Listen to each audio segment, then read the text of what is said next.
if you ever come back to it, I don't want to spoil everything that happens, but they definitely skip a long section of time there. And in between, somewhere in there, Maggie went somewhere else. And they never really tell you much more about that. Just that she's not there anymore. Like, she took her and Glenn's kid and went on her way. Ah, spoilers! Wait, that's not a spoiler. That's totally a spoiler. No. Yeah, it's a spoiler. I mean, I didn't know. That's considered a spoiler for me. Well, being that, spoiler, Glenn's been dead for like 5 seasons. That I knew. I didn't know they had a kid, though. Yeah. I figured her being pregnant when he died Didn't was know kind that. of a signal. See, Well, you didn't all watch kinds the of show. shit is happening right now, Mike. Damn it, You Mike. don't watch the show. Spoilers! I could tell you, Brian, that Shane's dead, and you'd be like, "Who's Shane?" It doesn't matter. I don't know who Shane is, but, if I ever come back to it, once they see Shane, I'll be like, you dead. It's John Bernthal played Shane. Oh, I did. No, that's true. I did know he died. I didn't know that was his name, but I knew Bernthal died. So that's a half spoiler. I got a name out of that I am now familiar with. Right, and that was season 2, and I think they're now on season 9 or 10. Now I can walk up to Walking Dead fans and be like, Shane, man. Shane, I can't believe it. And Maggie, Maggie and Glenn and their kid, holy shit. It's like I know what's going on. I have talking points now, Mike, talking points.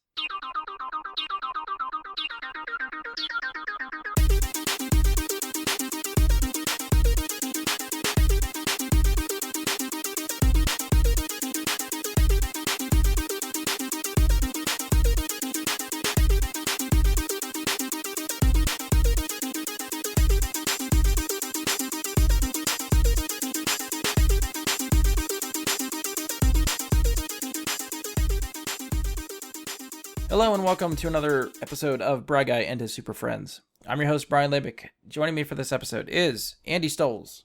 What's up, podcast people? And Mike Bradley. He learned from last week. He didn't let me say anything first. I gotta switch it up on you guys. And we're back to that. I did save that clip. Now, I am sort of regretting not doing what Mike suggested and just putting that sound clip in every topic we talked about. I did not do that. I refrained. Oh. But did the sound clip turn out good? Oh yeah, I love it. I saved it. Did you get both of them, like the hype and then the second hype? Yep. Okay. It will reappear somewhere. I think it needs to come in every time that we have something major to talk about. It can't be, overused. Like, I don't think anything in this episode, keep listening, don't worry, is worthy of the hype sound clip. Yeah, way to sell us short already before we even get started. Well, no, I'm talking, major things. The stuff we're talking about today is still like medium grade. It's not hype. It's just one hype. Yeah, it's one hype. We'll get, it's a half a hype. I mean, that's how we're going to rate the episodes from now on. How many hypes is it? Yeah. I'll give it 3/4 of a hype. That's where I'm going to stick. That's my point. That's just a hip. That's just a hip. I mean, what the fuck? Yeah. You don't even get the E. Fuck that E. Nope. It's not ready. You can't even pronounce the Y properly without the E. Right. So, It's just hip. Oh man! All right, so hopefully Mike didn't turn you off already, but we're gonna try to come at you with a couple trailers and a couple headlines for this episode that came out of New York Comic Con this past weekend. We're still trying to keep to a little bit of a shorter format, so we'll see. We're not gonna cover a lot. Probably should be under an hour is where we're ballparking. But we're gonna hit the trailer for Birds of Prey. We're gonna hit a trailer for Picard. There's some Star Wars comic news, and we have confirmation of an Infinity Saga box set coming to home video that I don't really know why they're doing it, but we'll talk about it. So the first thing I have lined up is the Birds of Prey trailer. So Warner Brothers released their first trailer for their next DC movie, Birds of Prey. If we're being Turds specific, of Prey. get me started, because I will think I said that. I know I can't talk. Some douchey guy named Trey. Is that the basis of this episode? Yes. Awesome. So Birds of Prey, or being more specific, it's Birds of Prey and the Fantabulous Emancipation of One Harley Quinn, which is a mouthful. Don't drink your gin and juice in the hood while whatever that movie was called. Right. It's reminiscent of that. Yeah. The movie is due out on February 7th, 2020. I still don't know what DC is trying to do, whether these films are connected or not connected. At least this carries over Harley Quinn, so it's got that going for it. So it's the first look we have in this movie. What did you guys think of the trailer? I don't know what kind of expectations you had coming in, but meet, exceed, below.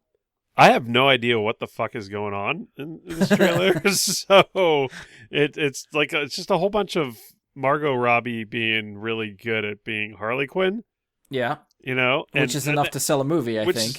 Which is pretty good. But I wanted to see more of Ewan McGregor's villain character. And it just looked like he was whiny to me, and I was like, oh. Yeah, I have high hopes for Ewan McGregor as the villain. I mean, he's a fantastic actor, Yeah. It's just I was hoping that he was going to pull off something really awesome, but I'm underwhelmed so far. I mean, from my perspective, this trailer did everything that I didn't want it to do. Okay, there was a few things I wanted from this trailer. Or I guess I stated that wrong. It didn't do anything that I wanted it to do. Okay. It's not that it did anything that I didn't want to see. It didn't do what I needed. Because I had, like Andy said, you have no idea what the fuck's going on. Nobody does. Nobody knows where they're going with this movie or what the plot's going to be like. And if they're trying to sell a plot, sell me some story element of some kind beyond Margot Robbie as Harley Quinn. We got Ewan McGregor to do this. How did that happen? And that is what the trailer felt like to me. Which, don't get me wrong, Margot Robbie's Harley Quinn is fantastic. She's great. Ewan McGregor, he's great. But if that's all you have to sell me on it, I'm not hyped for the quality. I think nice drop there. I think, to be fair, I feel like most trailers, the first trailer for any movie is sort of just a tease. There's really not plot details in it. So with this trailer not really having plot details, it doesn't surprise me. I think I'd expect more plot in the second trailer.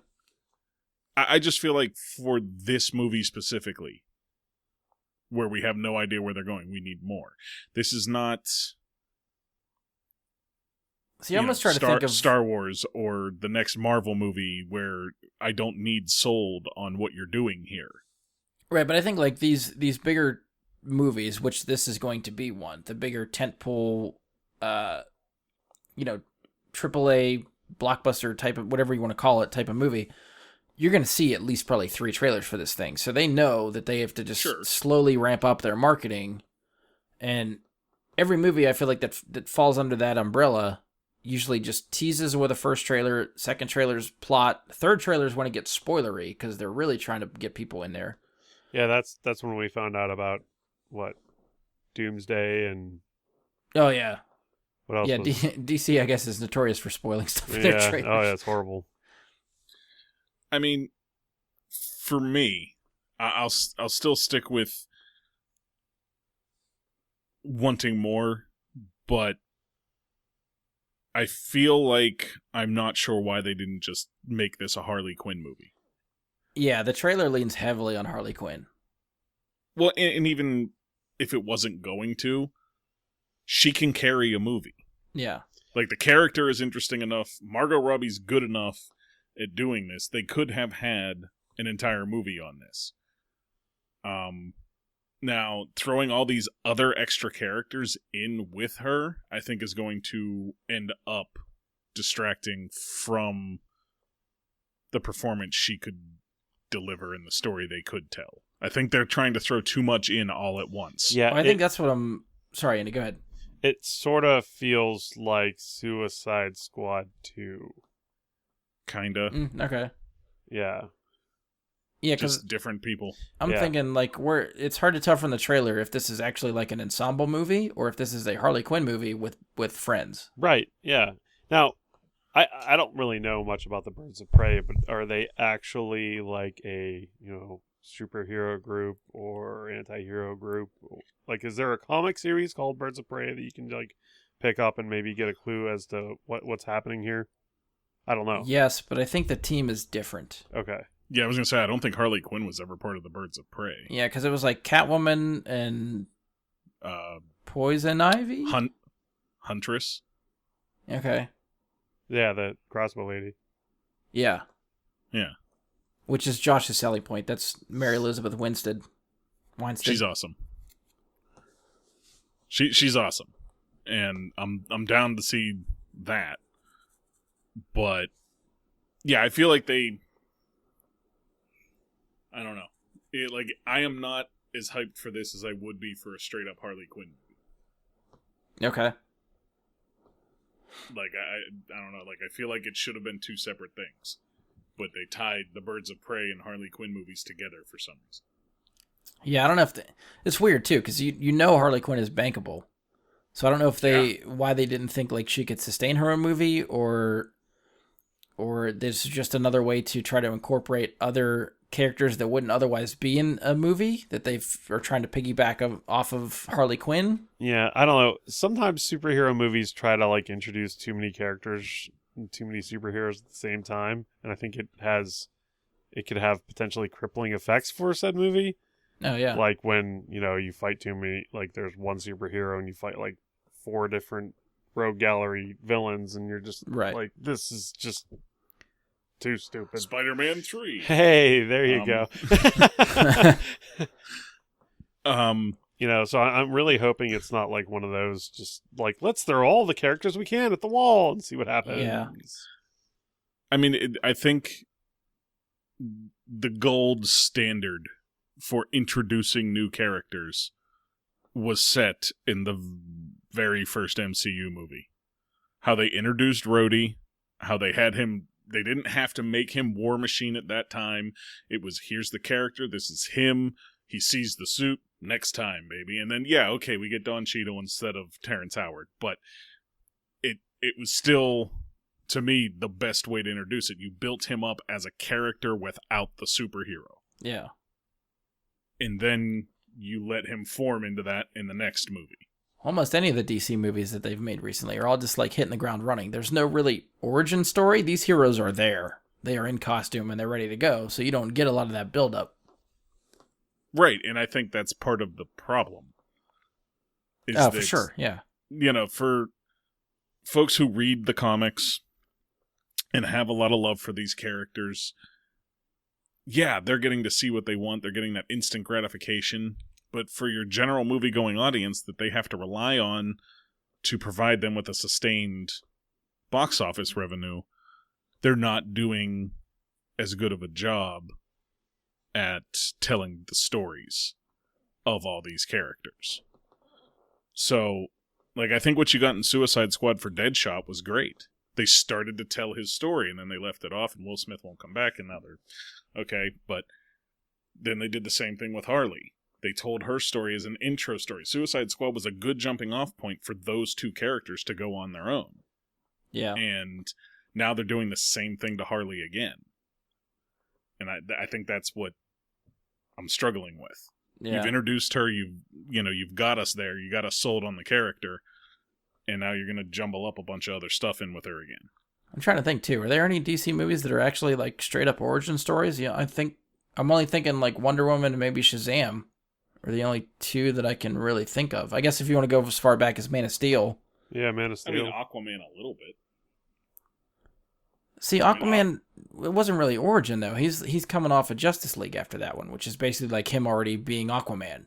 But it still tells his origin. I guess there's, flashback stuff in it, yeah. Yeah, I mean, you're getting his backstory there. You're getting the rest. Okay. All right, I'll give that one to you. But, I mean, they're telling those things, but and I don't necessarily mean like they're straight up A-list characters that they need to do better for. I feel like they did just fine in some aspects with Aquaman, with Wonder Woman, with Superman, and how they handled them. It's the rest of the characters in these films that got so little development. Yeah. Like, where was our development for Lex Luthor? Yeah. Like, it was just like, here he is, he's a dick. Like, Yeah. and there was nothing. And Lex Luthor is one of, like, the most interesting villains to dive down that wormhole with. Like, I mean, I think they definitely had more in store for him, and then they just left-turned it after Snyder left. So all the groundwork, I think, was there for it to go somewhere, and then they just did a complete heel turn for Justice League. yeah. But I mean, we Well- could speculate all that release the Snyder Cut stuff is probably never going to happen. But it is nice to dream about what it could be. I mean, I don't know. I'm one of the people that says, yeah, sure, I don't care if they release it or not. But I mean, I'd love to see it, but I think realistically, we're never going to see it. I don't think you'll ever see it, but I also don't think it would somehow magically be better. Yeah. What has he produced that was?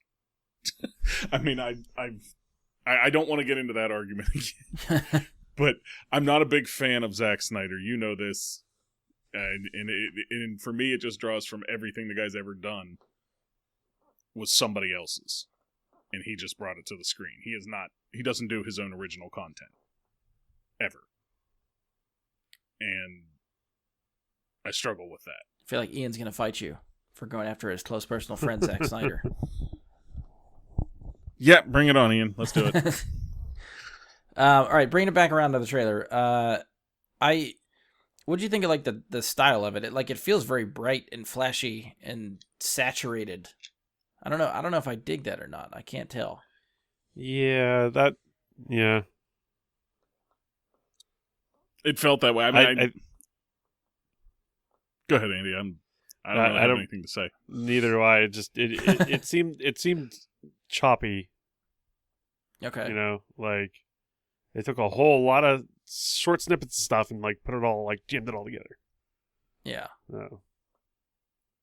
It'll be interesting to see trailer number 2. Yeah. Are you guys sold on this one? You think you check it out, or are you still kind of waiting and seeing?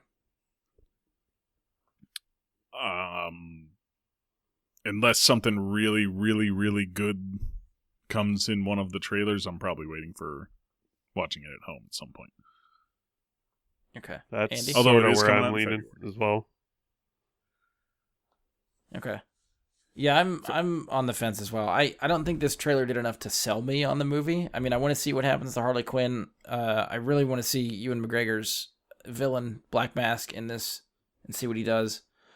But yeah, I don't know. I'm still on the fence. It still hasn't pushed me one way or the other. Second trailer could do it. I'm not avoiding everything right now because it's not high on my anticipated list. Right. But so if I'm not really looking forward to it, I'll watch a little bit more of the marketing and see if that wins me over. But yeah, for now I'm kind of iffy, meh, type of thing. All right. Any final thoughts for Birds of Prey? We'll move on to the next one. Nothing. All right. Next trailer we got was a new trailer for. This is the second trailer for Picard, which is another CBS All Access Star Trek show. Brings back Patrick Stewart. Its series is set to debut on CBS All Access on January 23rd. I think we talked about the first trailer at some point. Was that from San Diego? I think when they did the first trailer. Want to Somewhere around say there? yes? Yeah, it sounds right. Okay. What did you guys think of the second trailer? I mean, I wanna watch this show because this trailer was awesome. I feel like they gave you a lot here, and it looks good. It looks like I want to get back into that. but the CBS All Access is kind of a roadblock. Okay. Andy, I'm still with you. If you want to do some CBS All Access together, I'm in. Oh, and just, both of us have our little profiles or whatever. I don't know if it works like Netflix where you can sort of like have different lists under the same I'm just account. saying, like, we'll split the cost and share the login stuff. I know, but we might have different viewer. Like, this is Brian's list and this is Andy's list. Don't touch my list, motherfucker. I don't know how much I'd watch on there besides the Star Trek stuff, to be honest. Yeah, I don't really know what's on there. So, but pretty much the only stuff that's on there you can't get anywhere else is Star Trek and Big Bang Theory. Yeah, which I think I own most of Big Bang, so that's fine. I just want the Star Trek stuff. That's what Discovery and Picard. Yes. Okay. Yeah, Wonder if the other Star Trek shows are on it as well. I do think the older stuff is on there too. Okay. Come to think of it, because that'd be fun to just really? kind of. I thought the whole Star Trek catalog is on CBS All Access. All right. Well, I mean, now that it starts to get me a little more. I mean, don't quote me, because at some point all that stuff was on Netflix. So I don't know if it's still on Netflix or. But I thought that was one of the selling points. It's like the original series is on CBS All Access. Maybe it's just the original series, and not like Next Generation and everybody else. Because I didn't do a very good job of watching Voyager or Deep Space Nine. I was like very sporadic with that. Yeah. And then Enterprise, I caught maybe like one episode, and it was weird. So. Yeah, I feel like I flipped around. Like I didn't watch any original series, didn't watch any of the original movies. Although I've caught a couple after the fact. Next Generation, I think, was the reruns that I was watching, like after school-ish, like dinner time-ish. I remember them being on all the time. Yeah, same here.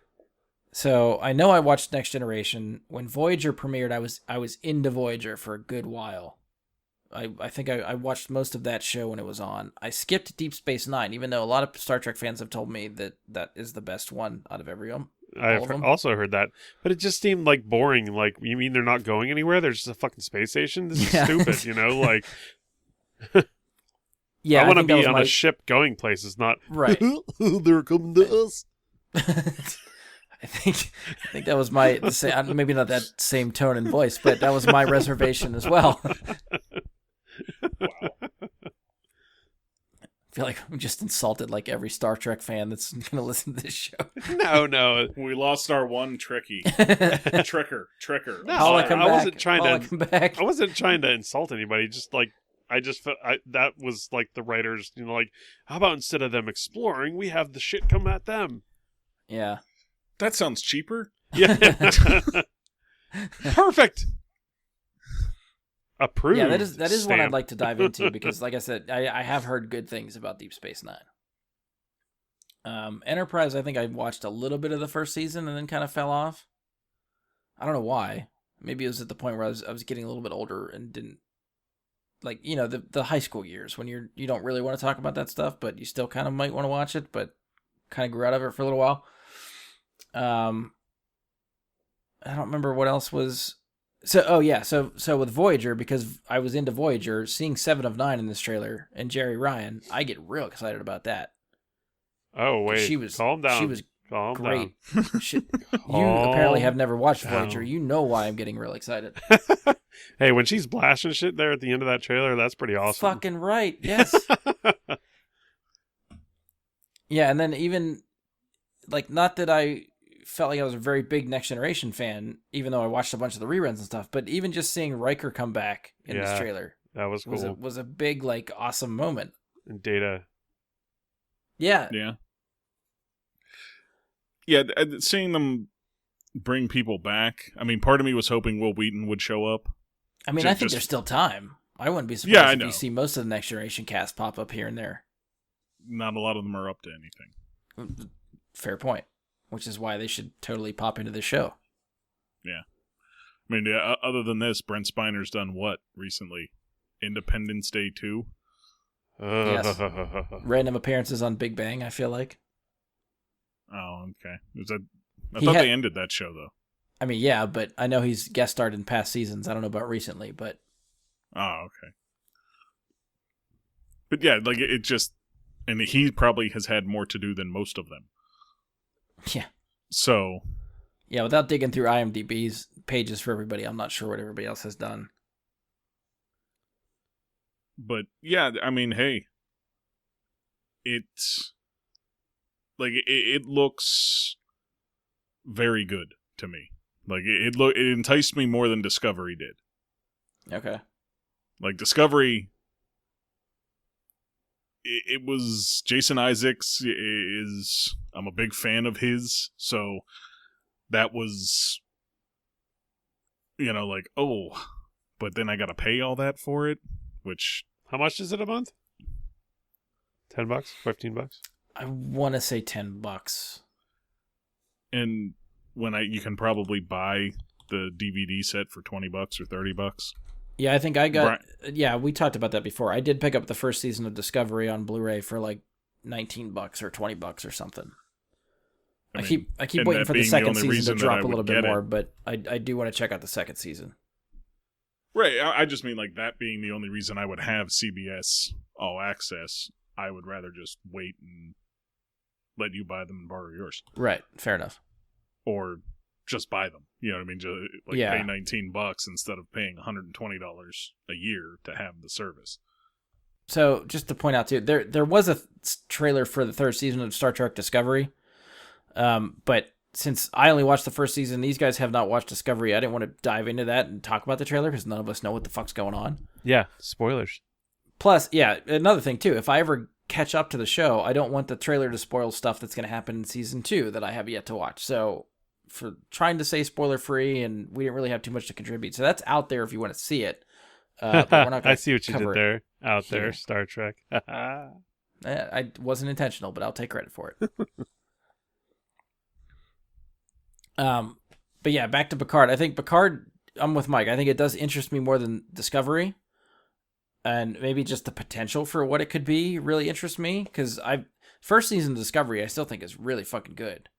And it hooked me on that show that I want to see what happens to that series.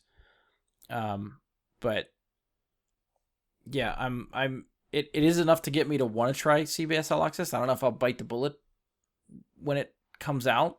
Maybe it's one of those things I could do the free trial after the fact and try to just binge as much as I can. How long is the free trial? I'm assuming 30 days. Most of them are a week.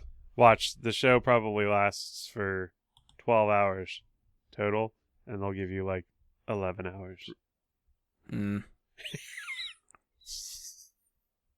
That would be how it... Okay, wait, I'm trying to look it up now. Limited commercials with 1 week free...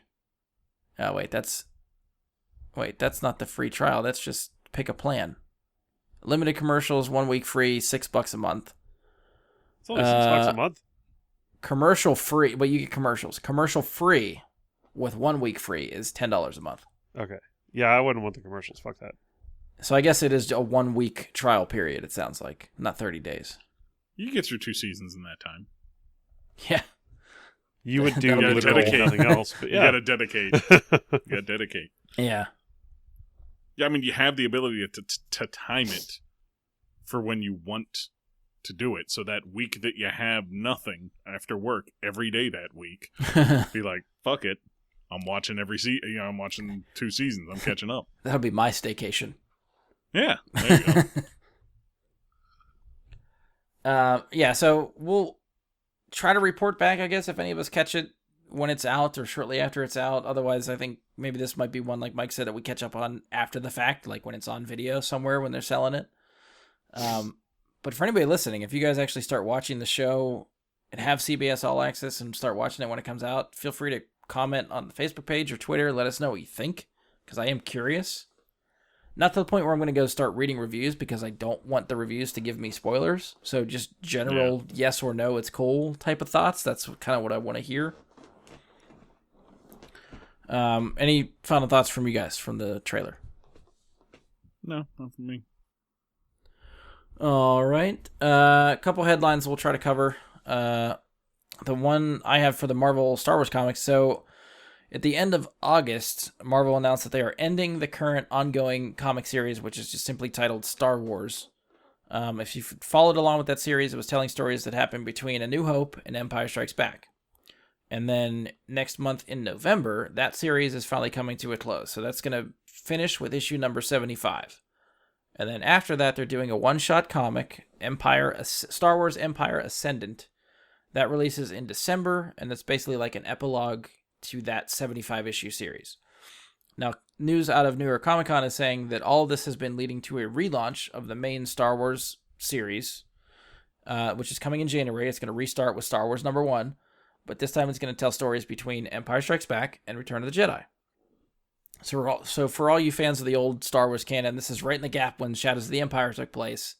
I doubt we will see Dash Rendar, but, here's hoping. I mean, this is more kind of just like a PSA for anyone that is checking out the comics or anything like that. But I don't know, Mike, have you been trying to catch up with because you have the Marvel app, right?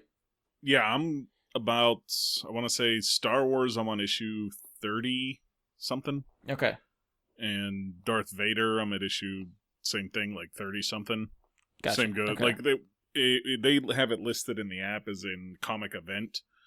And they actually have, because they actually take place concurrently. Right. And same goes for the Princess Leia comic. And there's one that kind of ties in that's about Kanan.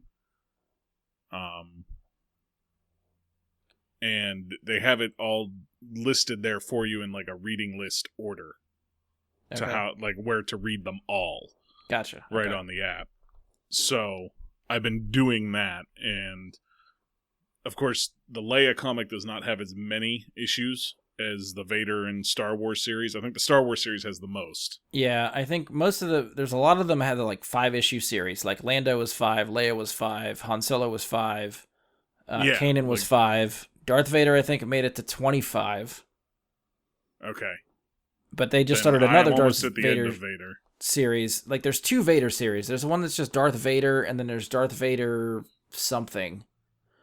And they take place at 2 different times. The first Darth Vader line, like you said, runs concurrently with the Star Wars line.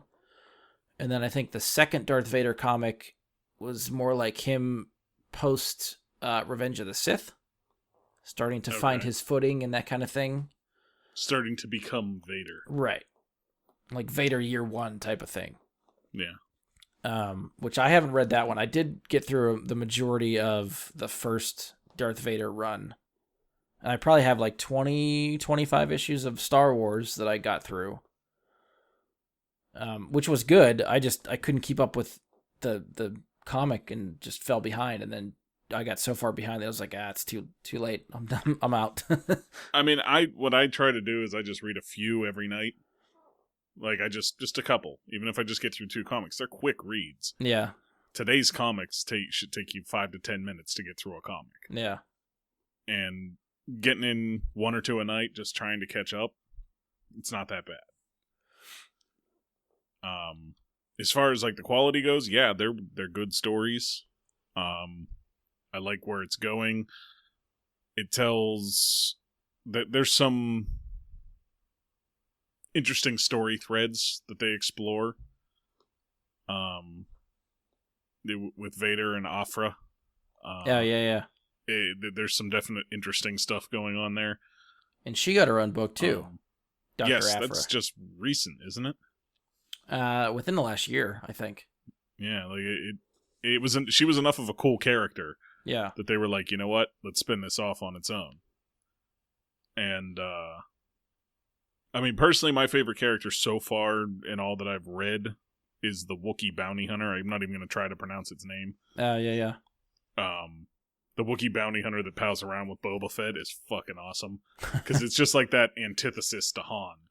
You know what I mean? Like, Han has a good Wookiee friend, and there's an evil Wookiee friend. And the evil protocol droid is kind of fun, too. See, that's whenever 3PO gets red eyes for the promotions, I keep thinking it's going down that route for Rise of Skywalker. A different maybe it's not 3PO, maybe it's a different protocol droid. Or they borrow some programming from other type of protocol droids, like the ones in the comics. Yep. Weaponize them. I can't wait. Yeah, that could be really cool. So so seeing them take that next step into that era between Empire and Jedi, for me, like you said, you don't think we'll see Dash Rendar, but at least give us the Black Sun. Yeah, I don't know what if they'd carry anything over from Shadows of the Empire. I think they don't have to carry the plot, the story. Give us Prince Zizor, give us Black Sun, let the crime syndicate exist. Let it, and use it in the story. It doesn't have to be the same story. Yeah, because they did kind of confirm that that crime syndicate, even specifically, kind of exists when they talked about it in Solo. It gets referenced, right? Or it's alluded to. I thought that was Crimson Dawn. See, I guess I always assumed that Crimson Dawn was made up of part of Black Sun. I feel like it was like the predecessor to Black Sun. Or that. So maybe I'm just connecting the dots, but not actually being explicitly told that's what's happening. But yeah, I was under the impression like Maul has consolidated criminal organizations and Black Sun being one of them, and then made his new Crimson Dawn because he's red. Yeah, sure. Yeah. Yeah. Or for whatever reason. Yeah. Maybe we'll get an explanation to that. Yeah. Maybe that'll be in this comic as to the origins of it. Obviously, we know from other sources that Maul isn't with that organization anymore. Right. But maybe they tell you the origin. Maybe they put it in there and they give you a bit of origin and tell a bit of the story that Solo 2 might have or might in the future. So I guess we'll see. But I would hope they go that route because Zizor was such a cool villain. And it would be really cool to see like the interactions between them all. Yeah, I think the synopsis that I read about it from the author, and I can't remember his name because I didn't write it down. But he worked on some of the other Star Wars comics. I think he worked on one of the Vader ones. I think Lando, the 5-issue Lando one too. Okay. And he's starting to take over the Star Wars run. But he was talking about how, like, the characters, like Leia specifically, wants to obviously try to go rescue Han, but then the needs of the rebellion start to get in the way of that, and she has to deal with trying to put that aside to try to deal with what the rebellion needs. Luke obviously goes from losing a hand to being more or less a Jedi Master by the time Return of the Jedi takes place, which is like a 3-year gap. So what does he do in 3 years? I want to see that story. Yes, that's a good point. That to me is very interesting because that's a cool thing to learn about. Yeah. That's like the lost Luke years. And I think they've talked about like how they formulate the plan to go rescue Han. And Lando's going to be a part of the team, obviously, because Han's absent. Okay.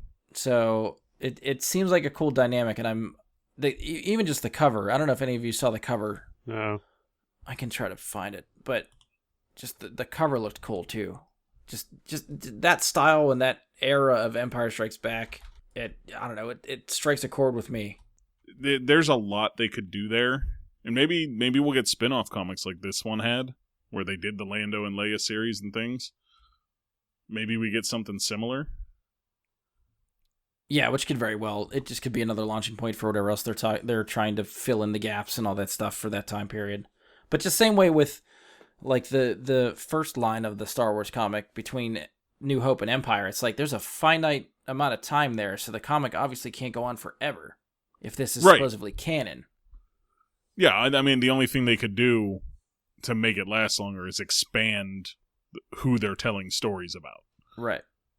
Other than that, they can't really do much. That's cool. Yeah, that is a really cool cover. Yeah. Andy, I want to get you in. What do you think of you didn't read any of the other Star Wars comics over the last couple of years, right? Since the buyout and Marvel started making comics again. I read The Last Padawan. Kanan, Last Padawan, yeah. Okay. I read those ones. That was the other one on the main Star Wars or Darth Vader or anything? No, I never read any of the other ones. Okay. Yeah, I Not think that I some didn't of them want were. to. It just Yeah, you didn't. almost just got to get them in like graphic novel format and just buy a chunk at a time like that and Yeah. try to get through them. Or just get that Marvel app, man. It's like $60 a year and access to all the comics you want. Yeah, that's true If you too. read a lot of comics, it is well worth the price. There's something like I always keep thinking about that, but there's something to me about like the collector in me wants to have something physical that I can put somewhere. So I still find myself trying to buy comics, physical comic books. That's fair enough. But they are I mean a lot of the comics that I buy too, at least for Marvel, they usually come with like some sort of digital copy that you can redeem. So I've read a lot of them digitally on an iPad, which I think is my preferred way to read comics. Yeah. Tablets are a nice way to read a comic. Because you can set it up to go panel by panel, so it's not actually like spoiling anything for you that's going to happen later. Because it really forces you to go the way the story wants you to go. And you don't have to handle it with kid gloves so that you don't Oh, mess it up. That's fair too. And you still have a fairly collectible item there. Yeah. Like for me, like I mean, I've said before, I sold my comics when I bought the house, and I haven't bought physical comics since then, other than graphic novels here and there. But they like just for me, like the cost of comics, you pay what, $5 a comic now? Yeah, about that. Four or $5 a comic. That's if you buy 12 to 15 comics in a year, you will have saved money using the app. Yeah. So, I mean, and I have no idea how many comics in a year. It's a lot. So it's right up your alley. So, yeah. So plug for Marvel Unlimited. Well, I'm more plugging Andy to say, like, it's cheap and it saves you money. and if there's stuff you want to read that you're missing out on, it's a really good way to get in there. The other thing I started doing too, Andy, if you're looking to get into digital comics to read, Amazon owns Comixology, which is the digital comic app thing that you can read comics from. Right. They have stuff on sale all the time. I've bought collections of comics and graphic novels of comics for very cheap if you catch them at the right time. So you can link like your Amazon account to a Comixology account, or you might even get it with your Amazon account. But you buy it and it downloads digitally to your tablet or, preferred digital platform, I guess, and you just sign into your Comixology account and they're there to read. So I've had luck with that. So that's another avenue if you don't want a subscription service and want to buy as you read or something like that, but something else to keep in mind. Okay. But for this comic, whenever it debuts in January, did I say January? Now I'm looking at my dates again. What did I say? Yeah, it looks like January because the epilogue comic is in December, so the next one would relaunch in January. Yeah, so when January rolls around, would either of you plan on picking this one up, at least starting with issue 1 and then seeing where it goes? Potentially, yeah. I've always wanted to know what really happens between those two movies, so yeah. At least see if the story hooks you and if you want to start going issue to issue. Right. Plus, if this newer Star Wars movie has a little bit of Luke still in it, maybe some backflashes, learning how he came from losing a hand to becoming a master might be really cool to read about and give you pretty neat. I do think there's like some Easter eggs that they sprinkle in some of these comic book storylines that don't really pay off until you see some of the newer movies. Yeah. Like everybody lost their shit when Finn used a lightsaber and he's not a Jedi. If you read the comic, they put that in the comic like 3 months before that happened in a movie.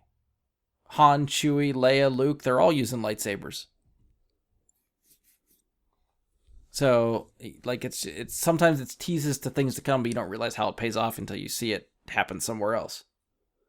You mean it's not like Thor's hammer? It is not like Thor's hammer. For me personally, I'll be waiting approximately 6 months. That's when the new comics hit the app. So, do they go day and date with shelf release date, or is it a delay between? That's only, it's about 6 months from like from from when they hit the shelf. It's about 6 months until they hit the app. Gotcha. Okay. That's that's the caveat to using Marvel Unlimited, is it's about a 6 month delay. Yeah. But I'm perfectly okay with being about 6 months behind on comics. That's not that big a deal to me. I usually wait until there's a long series of them to read anyways. Yeah. I don't like reading a comic and waiting a week to find out what happens next. Yeah, that's fair. Yeah, I think that, I mean, like I said, I fell off the other main line of Star Wars comics and some of the other ones when they happened, but this will at least get me back in the door for the first 10 issues or something, just to see what happens or where they're going. And, I mean, if all the covers look like that first issue, just the art on the front of the book might get me enough to try to buy some of these. The art on the front of the book is meant to sell you. Yeah. And I'm sure they're going to have all kinds of like different covers and stuff to buy, which may force me to buy other covers too. God damn it. That's where they get Dash me. Rendar cover. There's going to be a Shadows of the Empire alternate cover. Sure. 1 out of 1,000. It's going to be worth like $5,000 on the first day it launches.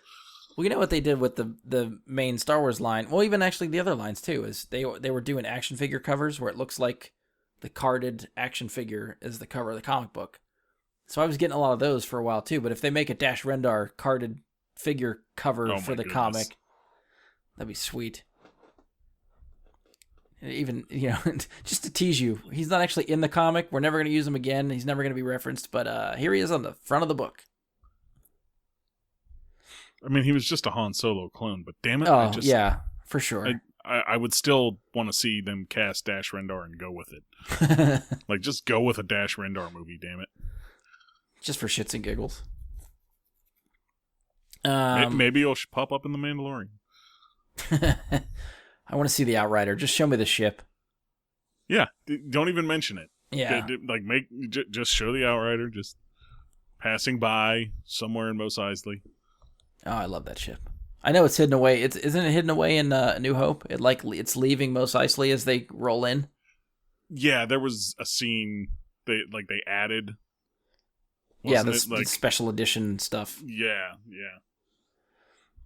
Oh, good fun. All right, last topic, which, again, this one will probably be quick.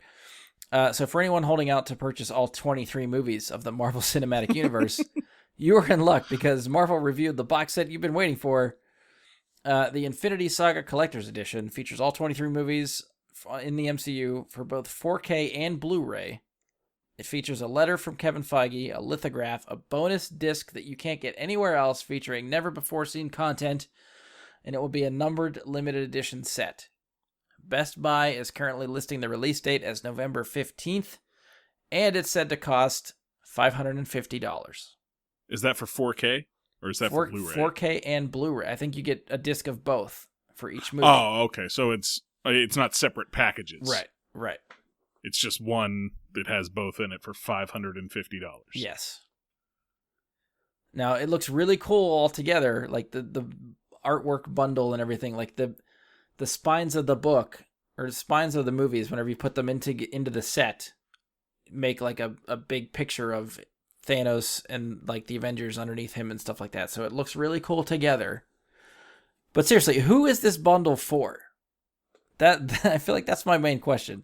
Somebody who cannot live without that bonus content and lithograph. I mean, that bonus content's going to be on YouTube immediately after it's released. Absolutely. So that's my saving grace, because I do want to see that bonus content. But so the lithograph then. Yeah. Which will also go on eBay immediately after launch. So it's 23 movies, right? Yes. And about, what, $20 per movie individually? DVD, Blu-ray? For Blu-rays, probably $20 a movie. 4K might be $25 to $30 per movie. Okay, so 4K is still a little more expensive. Yeah, $460 for 20 times 23.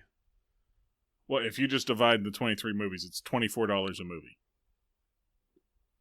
in the box set. Well, if you $550 divided by 23, you get 24. Well, I'm just trying to figure out if it would be easier to just go out and find all 23 movies and buy them on Blu-ray. Well, that's the other question, is I feel like Wouldn't most that of the people be cheaper? Well, you wouldn't get that one lithograph and disc or whatever, but Well, I feel like most of the people that are into this stuff have bought these movies as they're released anyway. So I you'd own have to every buy one of them.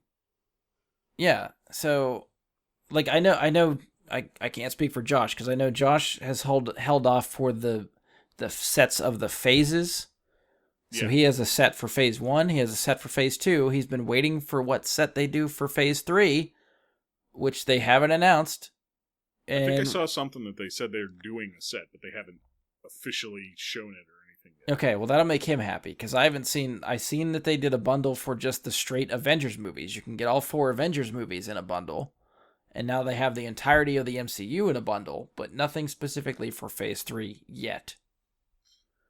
So for someone like Josh who was buying them in phases is now could possibly potentially be fucked because they've just decided to do all of them in one. So what you're saying is they said we set our faces on stun? That was all right, I'll give you that. I was going to say, I don't know if that payoff was worth it, but I laughed. Star Trek was in the episode, it counts. That was a long setup for that payoff. It was. It was super horrible. I'm glad you laughed. I can't decide if it was a pity laugh or not, but I laughed. Hey, I got to laugh. There was a chuckle. I mean, personally, I've been doing something similar with Star Wars, where, like, yeah, I bought the digital versions of the movies, but, like, a hard copy I will have of the Star Wars movies. Yeah. You know, and I've just been waiting till they release, like, the special edition, whatever, of the 3. You know, I mean, like, 7, 8, and 9. Yeah. To go with, like, I already have, like, the special edition with all the possible content for Blu-ray for the first 6. So when they release that... Well, where they're going to get you is when they're going to go, you want all the movies 9. in 4K? You got to get all of them in this 4K box set. You're not going to be able to get the prequels or the original trilogy in 4K by themselves. It's just going to be one set. Perfectly fine with how they look in Blu-ray. It's upscaling anyways. It wouldn't be that much different. Like, they weren't filmed for even Blu-ray at that time. So... Yeah. They've upscaled enough. It honestly, the difference between, like, 1080 and 4K on those kinds of things is not that much. On things that were filmed for 4K, yeah, there's a big difference. That, you know, where the technology was properly used to create the content, yeah, there's a big difference. Where it wasn't, I don't see it as much. I'll admit it. They'll get me if they release 4K sets. I will still probably buy 4K for the older ones. And then when they release the 8K set, are you going to buy that? Every time they do a release, I am pretty much there. I'm pretty much signed up. I mean, it gives you a reason to watch again, to, like, be, like, excited to watch again and see a new, like, in this one, you can see the outline of Harrison Junk in his pants version of Star Wars. That's a selling point for some people. Good sure, Lord. Yeah. It could be. Yeah, exactly. Whoa. I have a new respect for that man. I mean, I'm just saying, like, at what point is it, you know, like, what? You know, like, how much do we need to go on old movies being brought up? I mean, like, Star Wars especially, I just feel like they know people are in the bag, regardless of however many times they just released them again within the last month as another Blu-ray. Just as a Blu-ray, not even a 4K.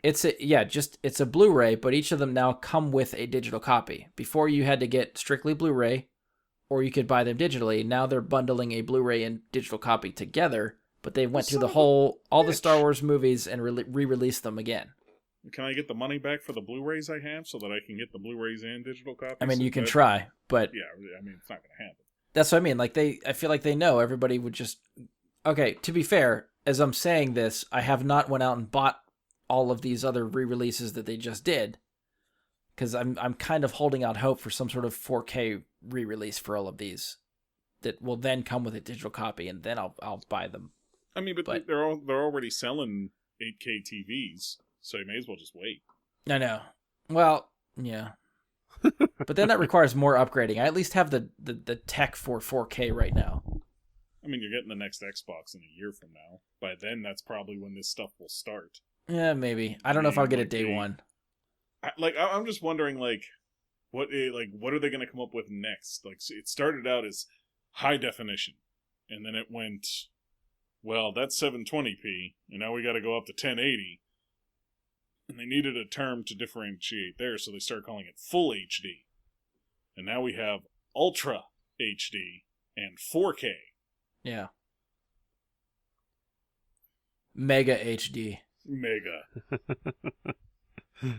Like, I just wonder at what point is it just like we're walking around outside while we're looking at the movie that we're watching. Oh, that's the dream. Ready Player One style. Maybe just go live it. That's right. Put on the VR and... Wow, I kind of want that now. I kind of want that in the Star Wars universe. See? You're hyping yourself up for what's coming. I hope I live that long. I hope I live long enough that I can put on a whole like VR set and just walk around in the Star Wars universe. Yeah, that'd be amazing. So back to the MCU bundle. Anybody, not that we're going to get it, but do you actually think this is going to sell? You think this is just going to sit on shelves? You said it's a limited. It's claimed limited edition. They will be numbered. It'll sell out. How many? I don't remember how many. I don't know if I saw the number. I was going to say, that'll determine whether it sells or not. If they made 20,000 of these, nobody gives a shit that it's limited. Yeah. If they made 250, they'll sell every one of them. Fair.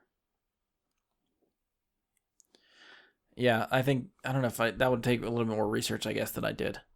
Or maybe they just haven't released how many they're actually making, other than just saying, hey, they're numbered. Well, let's also not forget that there are people who maybe, a kid who was 10 years old when Iron Man came out, or he was 9 years old, or 7 years old, or something like that, and he watched all these, and now he's just becoming an adult, Disposable income. Right, he's just getting a little bit of that money he can use for things like this for himself. That's the type of person that might do it, because maybe they didn't buy any of the other ones yet. Yeah. They don't have their own movie collection started. Yeah, you start thinking someone coming late to the game to this stuff, or like you said, grew up with it but never could get it themselves, or someone that just now maybe watched Infinity War and Endgame was like, you know what, I need to go back and watch all these, and then they decided to really jump in. I mean, this would be the way to do it. Cannonball, man. Yeah. Head first. Can you imagine trying to watch them out of order? If nobody told you what order to watch them in and you didn't know about Google? That is why I have a list on my phone ready to go. If someone's like, what order? I just copy and paste. There you go. You're thinking about how to be a good friend before you have to be a good friend. That's next level. The thing is, I've been asked so many times that I feel like I need to have it ready now. Oh, okay. So you're the person who got annoyed so much by being asked that was like, all right. Well, it's to the point where like I was unprepared at first, and then when you start to describe, well, start with this one. But I mean, release date is this one, but I don't think you should watch this one. I think you should do this one first, and then you see the eyes just gloss over, and then you're like, you know what? Let me just text it to you. You know what? Fair enough. That's still why, if you go to our Facebook page, the top pinned tweet from like 3 years ago is the viewing order for the MCU movies. I thought that was going into Infinity War. Was it? So that was I feel like that's what it led into. A year and a half ago. Yeah. So, but still, I've kept that up top, and every now and again we still get hits from someone like tagging someone else in there, pointing them to the list of movies to watch. You know what? I am glad that you left it pinned up there, because now people know. You need to know what the MCU movie watching order is. You come to our Facebook page. Yeah. And you say, right at the top, it's right there. You tell all your friends. And there you go. Because I will say, too, the viewing order, if you just Google MCU viewing order, it will probably give you release date order, which I don't think is correct. And I have reasonings for all of that stuff on the Facebook page if you go to our list. I think certain post-credit scenes work better in front of other movies, and other movies take place different times in the actual canon timeline as opposed to release date. So there's some stuff. There's some research to be done. But we've done it all for you. Please look at our list. That's my plug for our Facebook page. Yeah, hey, it's there. All right, so yeah, we'll see what happens with the box set. I am curious what never before seen content is on the bonus disc, so I'm going to eat that up as soon as it hits YouTube for sure. Wonder Man. Oh yeah, the deleted scene. Yeah. I'm sure. Yeah, that'd probably be in there. I don't know. Anything to add for the last topic I have? You guys got anything else to add? Nope, I don't think so. No, I mean, it's a box set. Fair enough. Somebody will buy it. Yeah. Yeah, I guess if you are one of the ones to purchase said box set, please let us know what you think. All right, so that's it for this one. I think actually probably with this episode, the one you're listening to, whenever I upload this and post about it, you might see some changes on the site we're on. I changed our hosting site, so we are now on Anchor. So if you go to find our site on Anchor and the podcast, there are links below our show logo that give you all the other places you can listen to our podcast. Apple Podcasts, Google Podcasts. There's a bunch of some other ones I can't remember. Spotify's not working yet. I got to work out the kinks for that one, but it hopefully will be available on Spotify shortly. But all the other links underneath there should direct you right to our page if you need another avenue to listen to the show. So hopefully that will help other people get to us. If you are a new listener finding us for the first time, welcome. Hopefully we haven't bored you for the last hour, and you will come back and listen to some more. And any of the new listeners or anybody we happen to catch for this, this is my spiel that I give at the end of every episode. You can find us on Facebook. Search Brad Guy and Super Friends, or go to facebook.com/Brad Guy Super Friends. You can send us questions, comments, topic suggestions, any of that stuff there. You can try to email us. I won't check it, but it's there. BradGuySuperFriends@gmail.com. Or you can tweet us at BGSuperFriends on Twitter. That we will see. That will get back to you. So on behalf of Andy, Mike, and myself, thank you for listening, and we will catch you next time.